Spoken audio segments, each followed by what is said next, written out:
क्या है उस रेखा का सच जो लक्ष्मण ने सीता की रक्षा के लिए कुटिया से बाहर खींची थी।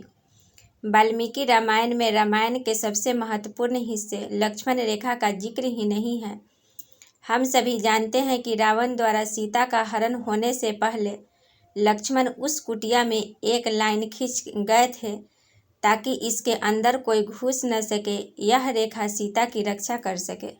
हम सब जानते हैं कि रावण द्वारा सीता का हरण करने से पहले लक्ष्मण जब हिरण का शिकार करने गए, श्री राम को खोजने गए तो कुटिया के बाहर एक ऐसी रेखा खींच गए जो सीता की रक्षा कर सके। इसे लक्ष्मण रेखा के नाम से जाना जाता है। लेकिन तुलसीदास की रामचरितमानस और वाल्मीकि रामायण में ऐसी किसी रेखा का जिक्र ही नहीं हुआ है। वाल्मीकि रामायण को सबसे प्रामाणिक और साक्ष्यजनक रामायण माना जाता है। इसके बाद तुलसीदास की रामचरितमानस का जिक्र आता है। पूरे रामायण की कहानी में सबसे पेचीदा प्रकरण लक्ष्मण रेखा है, जिसे लेकर अक्सर बहस और चर्चा होती है। सवाल भी किया जाता है कि क्या ऐसी कोई वास्तविक रेखा भी थी। आइए वो कहानी जानते हैं जो लक्ष्मण रेखा के रूप में प्रचलित है। एक सुनहरा हिरण कुटिया के सामने आता है। सीता उसे देखती है। राम को उसको पकड़ कर लाने के लिए कहती है। सीता के ज़्यादा जोर देने राम उसके शिकार के लिए निकलते हैं। दरअसल मारीच नाम का राक्षस हिरण का रूप धर कर आता है। जब राम उसका शिकार कर लेते हैं तो मरते समय में मारीच राम की आवाज़ में लक्ष्मण और सीता का नाम लेकर पुकारता है। यह सुनकर सीता लक्ष्मण को भाई की मदद के लिए जाने को कहती है। शुरू में लक्ष्मण नहीं जाना चाहते, लेकिन जब जाते हैं तो कुटिया के बाहर एक रेखा खींच कर जाते हैं। ये एक ऐसी रेखा थी जो ऐसी ताकत से लैस थी कि जो भी इसे पार करता वो जलकर भस्म हो जाता। रामचरितमानस की किस तरह इसे देखती है। वाल्मीकि रामायण तो बिल्कुल ही इसके बारे में कुछ नहीं कहती। रामचरितमानस में इसका सीधा जिक्र नहीं है, बल्कि रामचरितमानस के लंका कांड में इसका उल्लेख रावण की पत्नी मंदोदरी द्वारा किया गया। वाल्मीकि रामायण क्या कहती है।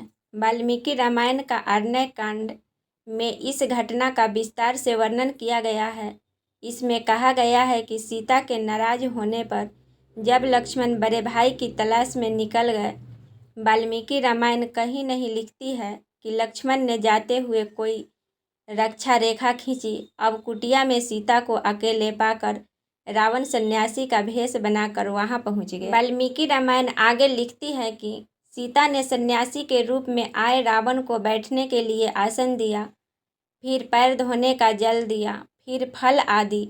जब सीता सन्यासी से परिचय पूछती है तो वह कहता है, हे सीते, जिसके डर से देवताओं, असुरों और मनुष्यों सहित तीनों लोग थर्राते हैं, मैं वही राक्षसों का राजा रावण हूँ। तब सीता रावण को धमकाती और अपमानित करती है। वाल्मीकि रामायण श्लोकों के जरिए कहती है। तब सीता अपने और पति के बारे में बताती है। फिर सीता का रावण के बाद विवाद होता है और रावण के लिए अपमानजनक शब्दों का इस्तेमाल करती है। खुद के लिए अपमानजनक शब्दों का प्रयोग होते देखा रावण क्रोध में आकर अपना रौद्र रूप प्रकट करता है, फिर सीता जी का बलपूर्वक अपहरण कर लेता है। शास्त्र कहते हैं लक्ष्मण अभिमंत्रित रेखा बनाना जानते थे। लक्ष्मण रेखा आप सभी जानते हैं, पर इसका असली नाम शायद पता नहीं होगा।